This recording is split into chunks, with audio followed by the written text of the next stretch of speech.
Hey buddies, so Premiere have just released a beta version of Premiere with a object mask. Here it is.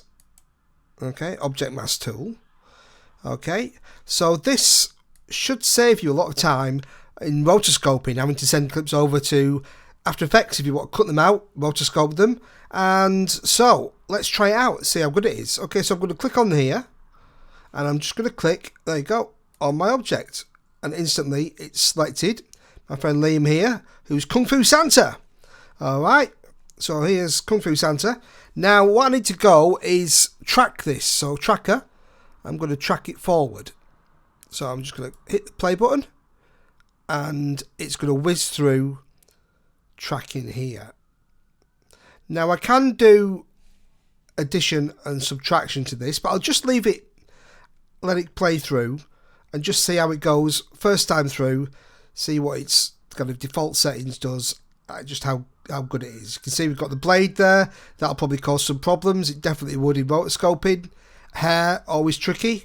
Okay, so there's a few tricky bits here. And let's just see how it works. Okay, so you can see now I've got my mask there. I've scrubbed through it. And I can change like the overlays.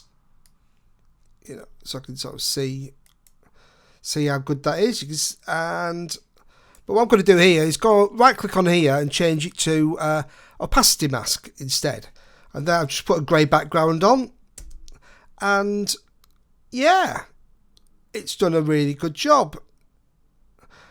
There you go. It's mostly got the blade, which I thought it would. You can see there's some problems there. We'd have to kind of fill that in by doing a separate mask or something like that.